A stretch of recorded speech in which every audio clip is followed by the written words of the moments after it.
Hallelujah. When you speak with faith, విశ్వాసంతో మాట్లాడితే ఆ విశ్వాసమే నీ కొరకు పనిచేయడం ప్రారంభిస్తుంది. దేవుని బిడ్డలారా, సాతాను తలంపులు తీసుకొని వస్తాడు. నా కుటుంబం అంత దరిద్రమైన కుటుంబం ఇంకోటి లేదు, నా కుటుంబం అంతా దిగజారిపోయే కుటుంబం ఏది లేదు, నా భర్త ఇలాంటి వాడు, నా భార్య ఇలాంటిది, నా పిల్లలు ఇలాంటిది, నా బంధువులు ఇలాంటి వారు, నేను ఇలాంటి పరిస్థితిలో ఉన్నాను. కాదు, అది కాదు చూడాల్సింది.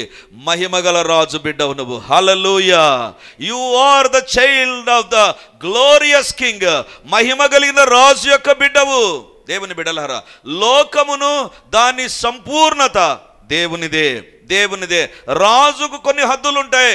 భారతదేశానికి రాష్ట్రపతి, ప్రధానమంత్రి ప్రాముఖ్యం కదా. వాళ్ళని అడిగితే మీ దగ్గర ఎంతమంది సైనికులు ఉన్నారు, వాళ్ళు అంటారు మిగిలిన దేశాల సైనికుల కంటే నా దగ్గర ఉన్న వాళ్ళు తక్కువే.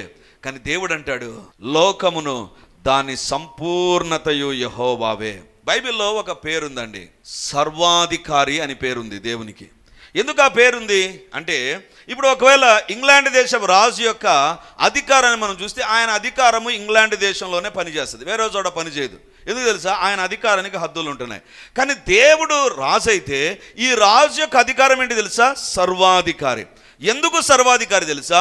భూలోకంలో ఉండే ప్రతిదానిపైన ఆయనకు అధికారం ఉంది, పరలోకంలో ఉండే ప్రతిదానిపైన అధికారం ఉంది, నరకలోకంలో ఉండే ప్రతిదానిపైన అధికారం ఉంది, లేదా విశ్వంలో ఎన్ని ఖగోళ రాసుల్లో జీవులు ఉంటున్నారో అందరిపైన అధికారం ఉంది అండి. He can command anything. ఏ దానైనా దేవుడు ఆదేశించగలడు. అందుకే నీ దేవుడు మహిమ కలిగిన రాజు, నీ దేవుడు మహిమ కలిగిన రాజు. లోకంలో ఉన్న రాజుకు పరిమితులు ఉంటాయి, కానీ నీ దేవుడు మహిమగల రాజు కాబట్టి ఆయన అన్లిమిటెడ్ గాడ్. దేంట్లో కూడా ఆయనను లిమిట్ చేయలేను. ఆయన శక్తిలో కానీ, ఆయన బలంలో కానీ, ఆయన యొక్క జీవితంలో కానీ you cannot limit. He's unlimited god. కానీ ఒకే ఒక దాంట్లో ఆయనకు 0 మార్కులు పడతాయి. దేంట్లో తెలుసా? పాపంలో. మిగిలినవన్నీ ఆయనకున్నాయి, కానీ ఒక్క పాపములో he is poorest of the poorest of the poorest of the poor. మహిమగల రాజు. ఎందుకంటే ఆయన అధికారం బియాండ్ యువర్ మెజర్మెంట్, ఆయన యొక్క కవరేజ్ బియాండ్ యువర్ మెజర్మెంట్. దేవుని బిడ్డలారా, భూలోకానికి హద్దులు ఉంటున్నాయి, భూమికి హద్దులు ఉంటున్నాయి, కానీ విశ్వానికి హద్దులు లేవు. సైన్స్ చెప్తుంది ఇప్పటికీ విశ్వంలో నక్షత్రాలు పుడుతూనే ఉంటాయంట. అందుకే బైబిల్ తర్జుమా సూపర్గా ఉంటుందండి. నక్షత్రములకు ఆయన పేరు పెట్టియున్నాడు కాదు, పెట్టుచున్నాడు. ఏ నక్షత్రం పుట్టినా ఒక పేరు పెడతాడు దేవుడు. ఈ రాజు ఎలాంటి రాజు తెలుసా? ఎన్ని కోట్ల కోట్ల నక్షత్రాలు ఉన్నాయో మనకు తెలియదు. సైన్స్ మీరు చదివితే మన దేవుడు ఎంత గొప్ప దేవుడో మీకు కనబడుతుందండి. ఒకసారి నేను మీకు స్లైడ్లో చూపించాను. విశ్వాన్ని చూపిస్తూ, విశ్వంలో భూమి ఏంటి అంటే ఒక చిన్న చుక్క అంతే. విశ్వములో భూమి చాలా చిన్న చుక్క.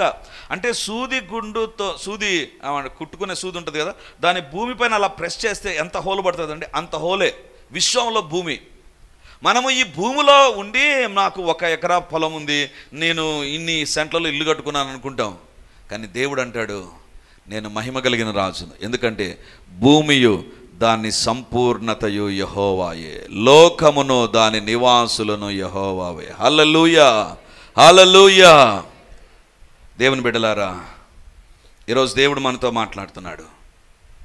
ఇక్కడ మనం తెలుసుకోవాల్సిన ఒక మాట మీకు చెప్తాను. నీదంటూ ఏది లేదు. నీకు ఒక ఇల్లు ఉండొచ్చేమో, అది నీది కాదు, దేవుందే. ఎందుకంటే ఆ దేవుని భూమి పైన నువ్వు కట్టుకున్నావు, ఆ దేవుడు ఇచ్చిన డబ్బుతో నువ్వు కట్టుకున్నావు, ఆ దేవుడు ఇచ్చిన జ్ఞానంతో నువ్వు కట్టుకున్నావు, లేదా జ్ఞానం కలిగిన వారు కట్టారు. అంటే నీది అనే పేరు ఉంటుందేమో కానీ నీది కాదు. అందుకే ఒక పాట ఉంది కదా, నాదంటూ లోకాన ఏది లేదు ప్రభా, ఏది ఒకవేళ ఉందంటే అది నీవిచ్చిన కృపాదానమే, అంతకుమించి ఇంకోటి కాదు. నాకు ఒక వెహికల్ ఉందా, వెహికల్ ఎవరో తయారు చేశారు, వెహికల్కి అవసరమైన డబ్బును దేవుడు నాకు ఇచ్చాడు, వెహికల్ నడిపేటువంటి దానికి అవసరమైన పెట్రోల్ను దేవుడు ఇస్తుంటున్నాడు, పెట్రోల్ను దేవుడే తయారు చేశాడు, వెహికల్ను దేవుడే తయారు చేయించి నా దగ్గర తీసుకుని వచ్చాడు. పెట్రోల్ దేవుందే, అంత దేవుందే.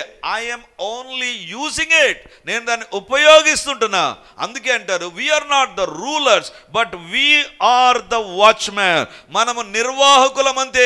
మనకు దేవుడు ఒక ఇల్లు ఇస్తాడు, మన దేవుడు కుటుంబాన్ని ఇస్తాడు, మన దేవుడు ఒక ఉద్యోగాన్ని ఇస్తాడు, దాన్ని నడిపిస్తామంతే.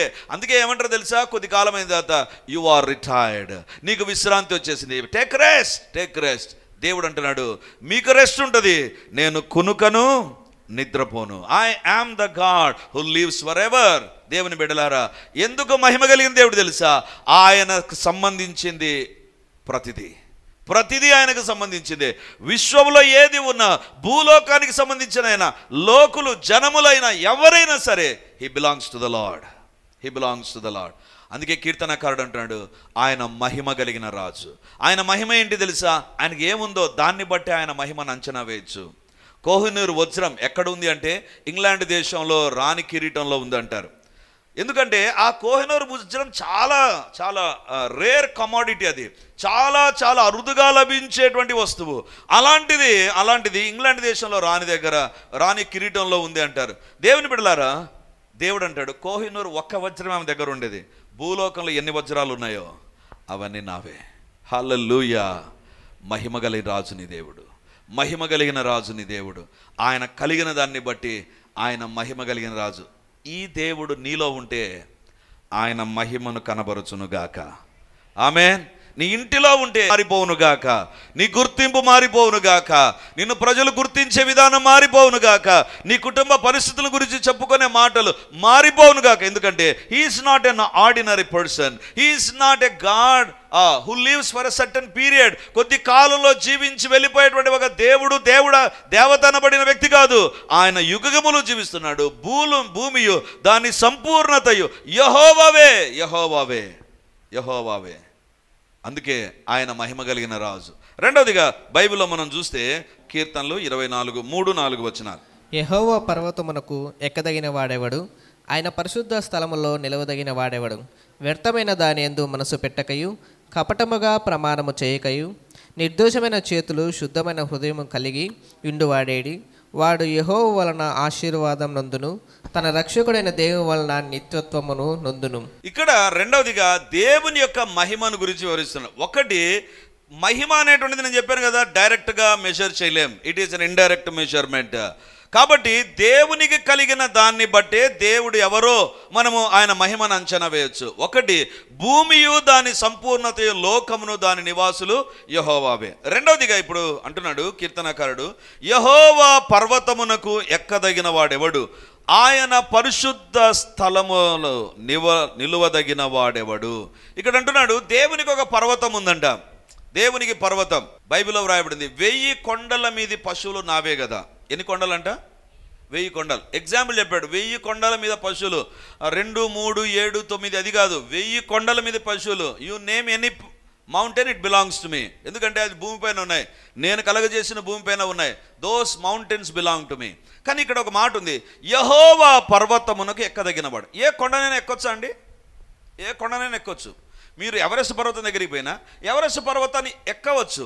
అంటే ఎక్కడానికి అవకాశం ఉంటుంది. కొంత దూరం వరకు మనం ఎక్కొచ్చు. పాలకొండలు ఎక్కొచ్చు, లేదా ఆల్ఫాన్ మౌంటైన్స్ ఉంటాయి, వాటిని మనం ఎక్కొచ్చు. నీలగిరి కొండలు ఉంటాయి, అవి ఎక్కొచ్చు. కానీ దేవుని పర్వతం అంట ఎక్కలేరంట. బైబిల్లో చూడండి, యెహోవా పర్వతమునకు ఎక్కదగిన వాడెవడు? కొండను ఎవడైనా ఎక్కొచ్చండి. ఆక్సిజన్ సిలిండర్ పెట్టుకున్నామా, వెనక వీపు పైన పెట్టుకొని మనము ఆ యొక్క ఎవరెస్ట్ శిఖరాన్ని ఎక్కొచ్చు, ఏం ప్రాబ్లం లేదు, కొద్ది దూరం వరకు ఎక్కొచ్చు. అసలు ఒక కొండ ఉందంట, ఆ కొండను ఎవరు ఎక్కలేరంట. ఎందుకు ఆ కొండను ఎవరు ఎక్కలేరంటే చూడండి, యెహోవా పర్వతమునకు ఎక్కదగిన వాడెవడు? ఆయన పరిశుద్ధ స్థలములలో నిలువదగిన వాడెవడు?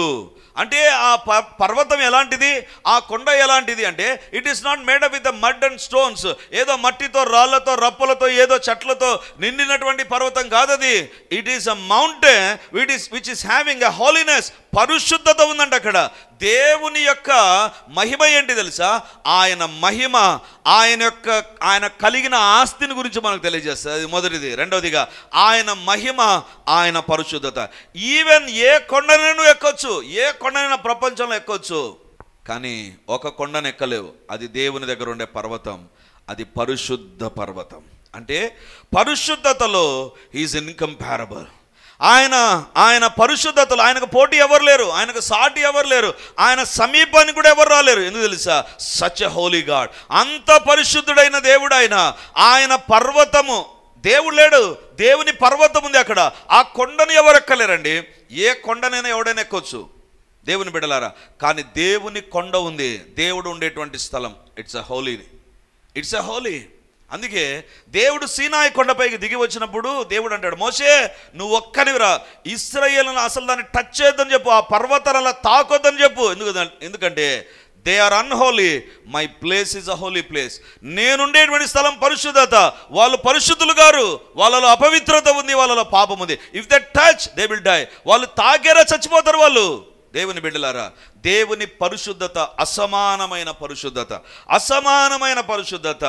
దేవునికి స్తోత్రం. అంటే దేవుని యొక్క మహిమ ఏంటి తెలుసా? ఏదో లైటింగ్ ఎఫెక్ట్ కాదు, ఆయన పరిశుద్ధత. అందుకే బైబిల్లో రాడు, ఆయన పరిశుద్ధ పర్వతమును, పరిశుద్ధ స్థలములలో నివసింపదగిన వాడు. ఎక్కడమే కష్టమే, ఇంకా నివసింపదగిన వాడు ఎవడుంటాడు? దేవుని యొక్క పరిశుద్ధతలో ఎవరు సరితూగగలరు? దేవుని బిడ్డలారా, నీ దేవుడు దేంట్లో మహిమ స్వరూపుడు తెలుసా? నీ దేవుడు దేంట్లో అసమానుడు తెలుసా? నీ దేవుడు ఎక్కడ ఎవరితో పోల్చలేవు తెలుసా? ఎవ్వరికంటే అత్యంత శక్తి కలిగిన, ప్రభావం కలిగిన దేవుడు తెలుసా? పరిశుద్ధతలో. దేవునికి స్తోత్రం. ఈ దేవుని యొక్క పరిశుద్ధత ఎలాంటిది తెలుసా? ఈ దేవుని పరిశుద్ధత నీకు నాకు దయచేస్తాడు దేవుడు. హల్లెలూయా. మొదటి వచనం, భూమియు దాని సంపూర్ణతయు, లోకమును దాని నివాసులను యెహోవావే. ఇండ్లు లేవా? ఆస్తి లేదా? అంతస్తు లేదా? ఓనర్ ఎవరు? మన దేవుడు. అడిగితే he will give it to us. నమ్మిన వారు ఆమెన్ అంటారు, నమ్మని వారు ఆమెన్ అంటారు. ఇప్పుడు ఎందుకు తెలుసా? If you believe God will give you. నేను నమ్మాననుకో, నాకు వస్తుంది దేవుడు, అంతే, అనుగ్రహిస్తాడు. ఇప్పుడు దేవుడు అంటున్నాడు, మొదటి నమ్మావా? ఇస్తా. రెండోది ఉంది, పరిశుద్ధత. నా పరిశుద్ధత నమ్మే నా దగ్గరకు వచ్చి, మహిమ కలిగిన రాజా నీ పరిశుద్ధత నాకు దయచేయంటే దేవుడు ఏం చేస్తాడో తెలుసా? నీకెందుకు నేను పరిశుద్ధత ఇచ్చేది? నా పరిశుద్ధత నేను ఇస్తాను, ఎవ్వరికి ఇవ్వను. ఆంటీ కూడా తెలుసు నేను చెప్పేటువంటి మాట. మా అమ్మ చెప్తుంటుంది. అంటే హాస్పిటల్లో మా అమ్మ నర్సింగ్ సూపరింటెండెంట్గా పనిచేసేటప్పుడు మా అమ్మ ఎప్పుడు ఈ మాట అంటూ ఉంటుంది. ఒక ఆంటీ ఉన్నారంట, మా అమ్మతో పనిచేసామె. ఆమె ఎవరు ఏది అడిగినా ఇస్తుంది, కానీ ఒకటి మాత్రం చెప్తుంది. మా అమ్మ ఇట్లే మాట్లాడుతుంది కదా, అట్లే చెప్తా. ఆమె ఏమంటుంది తెలుసా? అంటే వాళ్ళ ఫ్రెండ్స్ అందరితో కలిపి ఏదైనా అడుగిస్తా, నా భర్తనైనా అడుగిస్తా, కానీ నా దువ్యానంది చూసావా, అది ఇయ్యను నేను. ఆమెకు చాలా పొడవైన జడ ఆమెకు. ఆమె ఏమంటుంది తెలుసా? నా భర్తను కావాలని ఇస్తా నీకు, కానీ ఆమెకు జడ అంటే ఎంత ప్రేమ తెలుసా? అంత పొడువాటి జడ. దువ్వెన మాత్రం అడగొద్దు. ఎందుకు? నీ తలకాయలు ఏముంటుందో నాకు వద్దు, నీ పంచాయితే వద్దు నాకు. దేవుడు అంటాడు, పరిశుద్ధత నాది అంటున్నాను కదా, I will give it to you. మీకు ఇస్తానే నా పరిశుద్ధత. అందుకే 4వ వచనం చూడండి. 4వ వచనం, వ్యర్థమైన దానియందు మనసు పెట్టకయు, కపటముగా ప్రమాణము చేయకయు, నిర్దోషమైన చేతులు, శుద్ధమైన హృదయమును కలిగి ఉండు వాడేడి. వాడు యెహోవా వలన ఆశీర్వాదం నందును. ఎవరు ఆ వ్యక్తి? 3వ వచనంలో దేవుని యొక్క పరిశుద్ధతను గురించి రాయబడింది. ఆ పరిశుద్ధత దేవుడు ఎలా ఇస్తాడంట? ఇప్పుడు చూద్దాం. వ్యర్థమైన దానియందు మనసు పెట్టక. దేవుడు మహిమ కలిగిన దేవుడుగా నీ జీవితంలో ఉంటే, దేవా నీ మహిమ నా జీవితంలో కనబరుచు అంటే దేవుడు ఏం చేస్తాడో తెలుసా? వ్యర్థమైన దాటి యందు నీవు మనసు పెట్టకుండా ఉంటావు. ఏదైతే లోకంలో వ్యర్థమో, ఏదైతే లోకంలో పాపిసిదో, ఏదైతే లోకంలో పనికి మాలిందో దానిపైన మనసు పెట్టావు. మనసు పెట్టావా, అది నీ జీవితంలోనికి వస్తుంది. దేవుని బిడ్డలారా, ఈ దినాల్లో భయంకరమైన ఒక పాపము మానవ జీవితాన్ని పరిపాలిస్తుంది. ఏదైతే నువ్వు ఎక్కువసేపు చూస్తూ గడుపుతావో, even when you sleep in your dreams it will come. నీ జీవితంలో రాత్రంతా ఏది చూస్తావో, పడుకుంటే ఆ కలలో అదే వస్తుంది. దేవుని బిడ్డలారా, ఇది నాన్న మనిషిని సాతాను ఎలా ప్రభావితం చేస్తున్నాడంటే, వ్యర్థమైన దాన్ని చూడు, ఎవరు లేరులే, ఏం చూస్తే ఏమవుతుంది? నువ్వేమైనా చేస్తున్నావా? నువ్వేమన్నా వెళ్తున్నావా? కాదు కదా, చూడు, సీ అండ్ ఎంజాయ్. కానీ అది ఏం చేస్తుంది తెలుసా? నువ్వు పడుకున్నప్పుడు నీ నిద్రలో నీకు తెలియదు, అయినా ఆ పాపము జరుగుతుంది. ఒక అమ్మాయి నా దగ్గరకు వచ్చి చెప్పింది, అన్నా నా దగ్గర ఒక సాతాను వస్తాడు. ఆ సాతాను కార్యాలు ఏ రకంగా ఉంటాయంటే, ఒక భర్త ఏ రకంగా ప్రవర్తిస్తాడు అదే రకంగా నా యొక్క శరీరాన్ని ప్రభావితం చేస్తాడు. ఒక సహోదరుడు దాదాపు 55 సంవత్సరాలు. ఆయన ఏమని చెప్తాడో తెలుసా? నా దగ్గరికి ఒక శక్తి, ఒక స్త్రీ వస్తుంది, ఆమె వచ్చిందంటే కలలో అయిపోయింది నా జీవితం. దేవుని బిడ్డలారా, వ్యర్థమైన దాని యందు మనసు పెట్టేటట్లు చేస్తుంది లోకంలో ఉండే సాతాను శక్తులు. కానీ మహిమ కలిగిన రాజు నీ దగ్గర ఉన్నాడా? He will give his holiness. పరిశుద్ధమైన జీవితాన్ని నీకు దయచేస్తాడు. అందుకే నీవు ప్రతిరోజు ఏం అడగాలి తెలుసా? మహిమ కలిగిన దేవా, నీ మహిమ నాలో కనపడాలి. వ్యర్థమైన దాని యందు మనసు పెడుతున్నా, చెడిపోతున్నా, పాపిష్టిగా మారిపోతున్నా, నా తలంపులు, ఆలోచనలు, కలలు కూడా పాపిష్టిగా మారిపోతున్నాయి. అయినా నన్ను కాపాడు. వెన్ యు ఆస్క్, ఈ పరిశుద్ధుడైన దేవుడు నీ జీవితాన్ని దర్శిస్తాడు. సాతాను చెప్తాడు, చూడు ఏమవుతుంది, టైం పాస్, ఆ తర్వాత it will cot hold you. చాలా పేరెన్నికగన్నటువంటి ఒక డాక్టర్, ఆయన ఆ ప్రాంతంలో చాలా చాలా పేరెన్నికగన్నటువంటి వ్యక్తి, మంచిగా ఆస్తిపరుడు. ఆదివారం అవుతున్నాగానే చర్చికి వెళ్తాడు. ఆదివారం అవుతున్నాగానే ఖచ్చితంగా క్లినిక్లో ఉన్నాడు, చర్చికి వెళ్తాడు, చర్చిలో దేవుని ఆరాధిస్తాడు, దేవుని దగ్గర గడుపుతాడు. ఆ తర్వాత భార్యాభర్తలు ఇద్దరు కూడా కలిసి ప్రార్థన చేసుకునేవాళ్ళు, కుటుంబ ప్రార్థన ఉండేది. కానీ కొద్ది కాలం తర్వాత ఆయన ఎందుకో చర్చికి రావడానికి ఇష్టపడ్డంలా, ప్రార్థన చేయడానికి ఇష్టపడ్డంలా. కుటుంబ ప్రార్థన, నేను టైర్డ్ అయిపోయినలే, నువ్వు చేసుకో ప్రార్థన, నాకెందుకో మూడ్ బాగలేదు. ఈమె అనుకునేది ఏదో ఆపరేషన్స్లో పేషెంట్స్ దగ్గర ఏదైనా జరిగిందేమో అనుకొని she was silent for some time. కానీ ఎందుకో మెల్లిమెల్లిగా ఆమెకు ఆయనకు మధ్య గ్యాప్ పెరుగుతుంది. దేవుని దగ్గరకు రావడంలా, ప్రార్థన లేదు. అసలు ఇంతకుముందు బైబిల్ చదివే వ్యక్తి ఇప్పుడు బైబిల్ చదవడం లేదు. ఏంటి, వాట్ హ్యాపెండ్, ఏమైందో అర్థం కాలేదు. అప్పుడు ఈమెకు భయం వేసింది. ఎందుకంటే ఆయన ముఖరూపం కూడా మారిపోతుంది, ఆయన యొక్క బిహేవియర్ పేషెంట్స్ దగ్గర మారిపోతుంది, క్లినిక్ దగ్గర దాని ప్రభావం కనపడుతుంది. Everywhere she seeing a lot of difference. అప్పుడు ఒక దైవ సేవకునికి ఆమె ఫోన్ చేసింది, బ్రదర్ నాకు భయం వేస్తుంది నా భర్త విషయంలో, చాలా చాలా బూతు మాటలు మాట్లాడుతున్నాడు, అసలు అలాంటి వ్యక్తి కాదు, ఎందుకో ఆయన బిహేవియర్ మారిపోతుంది, ఆయన శరీరం మారిపోతుంది, క్లినిక్ దెబ్బతింటుంది, రెప్యుటేషన్ పోతుంది, వచ్చిన పేషెంట్స్ పైన చికాకు, కోపము, he's not doing his work properly. సరే మా ప్రార్థన చేస్తే దేవుడు ఒకటి చూపించాడు. వెంటనే ఆమెకు ఫోన్ చేశాడు, అమ్మా, the one spirit has entered into your husband. ఒక దయ్యం నీ యొక్క భర్తలోనికి ప్రవేశించింది. Yes brother, I can see that. ఏదో చాలా వైడ్ బిహేవియర్, చాలా చాలా పనికిమాలిన రకంగా ప్రవర్తిస్తుంటున్నాడు. ఆయన మాటల్లో కోపం, చికాకు, కొట్లాడేటువంటి తత్వం అన్నీ వచ్చేసాయి. ఎందుకు వచ్చింది తెలుసమ్మా? He's watching something that is not right. ఒక దేవుడు చూపించాడంట, ఆయన ఒక సిస్టమ్ దగ్గర కూర్చొని సిస్టములో ఆయన ఏదో చూస్తూ ఉండగా అందులోంచి కొన్ని దురాత్మలు అతని శరీరంలోనికి ప్రవేశించాయి. సిన్స్ దెన్ ఆయన ఫ్రెండ్స్ని మీరు కనుక్కోండి, ఆయన ఫ్రెండ్స్ చెప్తారు ఈయనకు చాలా బ్యాడ్ హ్యాబిట్స్ వచ్చినాయి, మీకు తెలియదు అది. దేవుని బిడ్డలారా, ఇది నాన్న మనిషిని పడగొట్టడానికి అపరిశుభ్రమైనటువంటి వాటిని, అపవిత్రమైన వాటిని తీసుకొని వస్తున్నాడు. దేవుడు అంటున్నాడు, వ్యర్థమైన దాని యందు మనస్సు పెట్టక ఎవరు చేయగలరో తెలుసా? ఈ మహిమ కలిగిన రాజు. హల్లెలూయా, హల్లెలూయా. దేవుని బిడ్డలారా, నీ జీవితంలో వ్యర్థమైన దాని యందు మనసు పెడుతున్నావా? ఏదైతే యూజ్లెస్సో దానిపైన నీ తలంపులు వెళ్ళిపోతున్నాయా? నీ బిడ్డల తలంపులు వెళ్ళిపోతున్నాయా? ఈరోజు దేవుని అడుగుదాం, మహిమ కలిగిన రాజా, నా ఇంటిలో నువ్వు ఉండు, నా బిడ్డతో నువ్వు ఉండు, నా జీవితంలో, నా కుటుంబంలో జరగవలసిన కార్యాలు జరిగించు. అప్పుడు ఇవన్నీ ఏం చేయాలి పాస్టర్ గారు? ఏం చేయాలి? ఏం లేదు, ఒకటి, యేసు నామాన్ని ఆశ్రయించు, ఈ మహిమ కలిగిన దేవుని ఆశ్రయించు. He will bind every spirit. ప్రతి దురాత్మను బంధిస్తాడు, ప్రతి దురాత్మకు లోబడాలి. ఎందుకంటే ఆయన సర్వాధికారి, సకల యుగములలో రాజు. ఆయన ఒక కాలానికి పరిమితమైన దేవుడు కాదు. He's not bounded between the times and seasons. ఆయన కాలములో పరిస్థితుల్లో ఉండే దేవుడు కాదు, సర్వ యుగములలో ఆయన రాజు.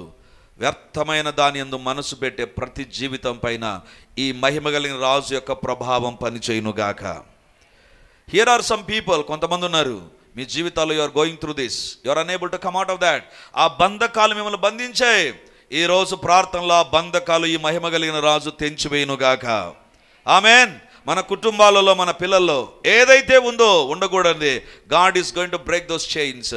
రెండవదిగా గమనిస్తే చూడండి, వ్యర్థమైన దాని యందు మనసు పెట్టకయు కపటముగా ప్రమాణం చేయక. అబద్ధాలతో ప్రమాణం చేస్తారంట. జాగ్రత్తగా వినండి, జాగ్రత్తగా వినండి. ప్రమాణం చేయడం చాలా సులువు. ప్రభువా, ఈ సంవత్సరం నుంచి నీ కొరకు నమ్మకంగా జీవిస్తా, ఈ సంవత్సరం నుంచి బైబిల్ చదువుతా, ఈ సంవత్సరం నుంచి సేవ చేస్తా, సేవలో ఏ పని ఇచ్చినా చేస్తా ప్రభువా, ప్రమాణం చేస్తాం. ఇప్పుడేమైనా ప్రమాణం అబద్ధమైపోయిందా? అబద్ధమైన ప్రమాణంగా ప్రార్థన చేసినప్పుడేమో చేసావు, అబద్ధము అయిపోయింది నీ ప్రమాణం, అబద్ధం అయిపోయింది. దేవుని బిడ్డలారా, ఈరోజు దేవుడు అంటున్నాడు, ఇంకొక మాట కూడా చెప్తాను, ఏదో పరిశుద్ధత విషయంలో, ఆత్మీయత విషయంలో కాదు. ఇంకొకరికి మాట ఇచ్చావా సహాయం చేస్తానని, ఇంకొకరికి డబ్బు ఇచ్చావా, లేదా డబ్బు తీసుకున్నావా, తిరిగి ఇస్తానని నువ్వు చెబితే ఖచ్చితంగా ఇవ్వాలి. లేకపోతే నీ ప్రమాణం అబద్ధమైన ప్రమాణం. దేవుని విషయాల్లో అబద్ధికుడుగా ఉన్నావేమో, మనుషుల దగ్గర అబద్ధికుడుగా ఉంటే దేవుడు ఈరోజు మాట్లాడుతుంటున్నాడు. ఈ మహిమ కలిగిన రాజు వచ్చాడా, అబద్ధాలు క్యాన్సల్ అయిపోతాయి. Hallelujah. What is his glory? ఆయన మహిమ ఏంటి తెలుసా? అబద్ధాలపైన జీవితాన్ని కట్టుకోవాలని చూస్తావు, పోస్ట్ పోన్మెంట్ చేస్తూ అబద్ధాలపైన జీవితాన్ని కట్టుకోవాలని చూసావా, ఆత్మీయంగా నువ్వు ఆశీర్వదించబడవు, లోక సంబంధంగా దీవించబడవు. Impossible. God cannot bless you. దేవుడు ఆశీర్వదించడు. చాలామంది స్టూడెంట్స్ లేదా మా పెద్దవాళ్ళు కూడా ఏం చేస్తారో తెలుసా, మీ ఫ్రెండ్ ఎవరైనా ఇంతకుముందు సినిమాకి పోయేవాళ్ళు, ఇంతకుముందు అనుకుందాం సినిమాకి పోయేవాళ్ళు, ఇప్పుడు ఒకవేళ మళ్ళీ మీ ఫ్రెండ్ వచ్చి సినిమాకి పోదాంరా అంటే, లేదు నాకు ఇంట్లో ఏముండదు పని, అబద్ధంతో పరిశుద్ధినిగా జీవిస్తాను. ఎప్పుడు చేయొద్దు. అబద్ధముతో దేవుని కోసం బ్రతకలేవు. నువ్వు ఏం చెప్పాలి తెలుసా, ఒకప్పుడు నీతో కలిసి సినిమా చూశాను, ఈరోజు దేవుని నమ్ముకున్నాను, నేను సినిమా చూడను అని చెప్తే నెక్స్ట్ టైం అడగడు. నువ్వు ఈరోజు అబద్ధం చెప్పావా, నెక్స్ట్ టైం మళ్ళీ అడుగుతాడు, ఏ సినిమాకి రావే, ఆ రోజు రాలేదే. ఫస్ట్ టైం చెప్పలేని వ్యక్తి రెండవసారి అస్సలు చెప్పలేడు, మూడవసారి చెప్పలేడు, నాలుగవసారి వెళ్ళిపోతాడు సినిమాకు. ఎప్పటికీ అబద్ధంతో బ్రతకకు. మన దేవుడు సత్యవంతుడు, ఆయన మహిమ చాలు. నీ జీవితంలో నువ్వు అబద్ధంతో బ్రతకవు, సత్యముతో బ్రతుకుతావు. దేవుని విషయాల్లో అయినా, మనుషుల దగ్గర అయినా, పరిశుద్ధంగా జీవించే విషయంలోనైనా, ఆర్థికంగానైనా, ఎక్కడైనా అబద్ధముతో బ్రతకొద్దు. అది దేవుని బిడ్డకు ఉండాల్సిన లక్షణం కాదు. దేవుడు అంటున్నాడు, ఈ మహిమ కలిగిన రాజు అబద్ధముగా ప్రమాణము చేయక, కపటముగా ప్రమాణం చేయకుండా చేస్తాడు. ఏదైనా నీ కొరకు దేవుని మహిమ చేయగలదు. ఇది ప్రార్థనా సమయం. కళ్ళు మూసుకుందా, మనసారా దేవుని అడుగుదా. Don't waste this time. కామ్గా ఉండవద్దు. Don't be silent. అటు ఇటు చూస్తూ ఉండవద్దు. అనాలోచితంగా అసలు ఉండవద్దు. మహిమగల రాజు మన మధ్య ఉన్నాడు. He's looking at you. నువ్వేం అడుగుతావు? ఏ విషయంలో దేవుని అడుగుతావు? పాపములో ఓడిపోతున్నావా? పాపములో నువ్వు పడిపోతున్నావా? పాపము యొక్క స్థితిగతులు నీ జీవితంలోకి వచ్చేసాయా? అబద్ధాలు నీ జీవితంలోకి వచ్చేసాయా? నీ కార్యాలు పరిశుద్ధంగా లేవా? నీ హృదయంలో భక్తి లేదా? అలాగైతే దేవుని అడుగు. నీ జీవితంలో లేనటువంటి వ్యక్తిగా ఉన్నటువంటిది ఖాళీ అయిపోయిందా? భూమియు దాని సంపూర్ణతయు, లోకమును దాని నివాసులు యెహోవావే. ఏదైనా సాధ్యం. దేవునితో ఏదైనా సాధ్యం. ఈ మహిమ కలిగిన రాజుతో ఏదైనా సాధ్యం. సజీవుడైన యేసయ్యతో ఏదైనా సాధ్యం. హల్లెలూయా.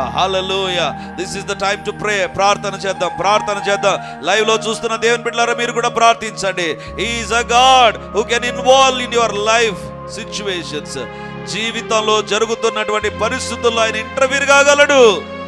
శరీరంలో కార్యాల, కుటుంబాల్లో కార్యాల, ఉద్యోగ వ్యాపారాల్లో దేవుని కార్యాలు అడుగుదాం దేవుని. మహిమ కలిగిన దేవుడు మన మధ్య ఉన్నాడు. అడగండి దేవుని బిడ్డలారా. You are going to receive what you are going to ask.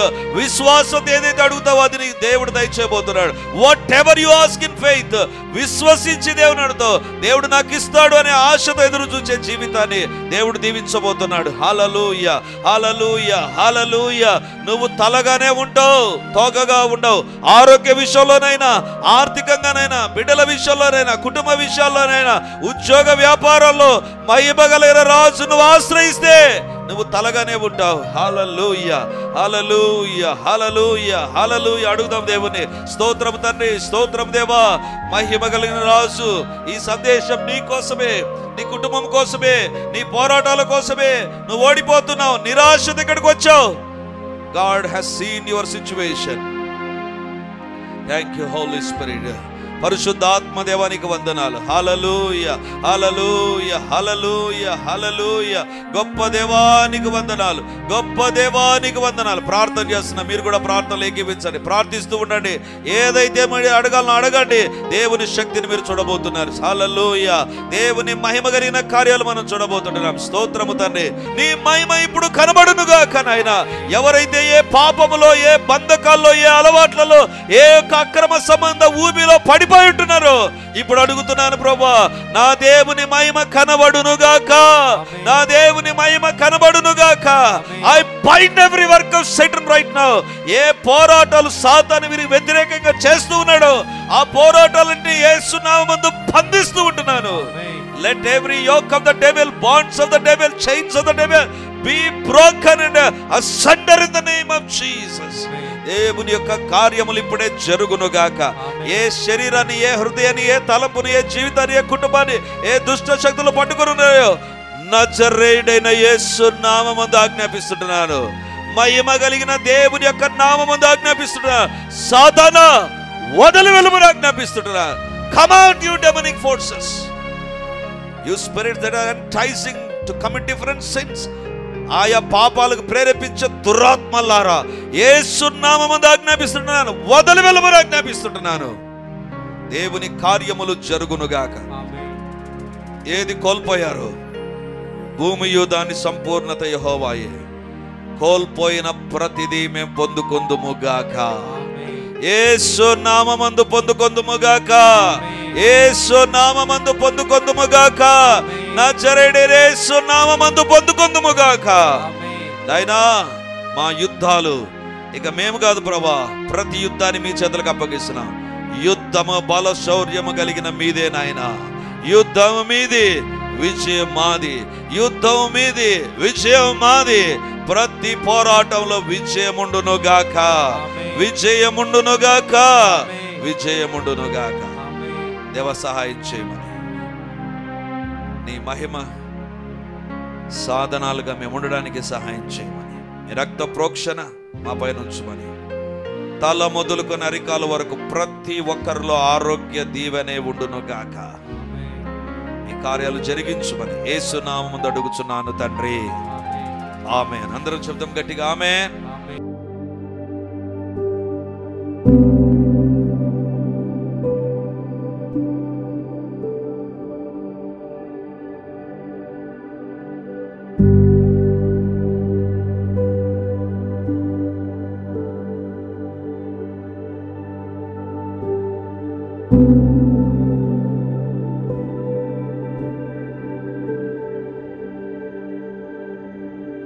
Praise the lord. యేసుక్రీస్తు పరిశుద్ధ నామమందు మీ ఒక్కొక్కరికి మా వందనాలు తెలియజేస్తుంటున్నాను. రిడీమర్ చర్చిలో మొదటి ఆరాధన 8 గంటలకు ప్రారంభమవుతుంది. రెండవ ఆరాధన 10 గంటలకు ప్రారంభమవుతుంది. మూడవ ఆరాధన సాయంత్రం 7 గంటలకు ఉంటుంది. దేవుని బిడ్డలారా, ఎవరైనా ఉదయం ఆయా పనులు కలిగి రెండవ ఆరాధనలకు రాలేకపోతున్నారని భావించి ఈ యొక్క మొదటి ఆరాధన ప్రారంభిస్తున్నాం. సో ఈ యొక్క అవకాశాన్ని సద్వినియోగం చేసుకొని దేవుని యొక్క సన్నిధికి వచ్చి దైవ దీవెనలు మీరు పొందాలని కోరుతున్నాం. మొదటి 2 ఆరాధనలు మాత్రమే ప్రభు బల్ల ఉంటుంది. కాబట్టి సిద్ధపడి దేవుని సన్నిధికి రమ్మని మిమ్మల్ని కోరుతూ ఉన్నాను.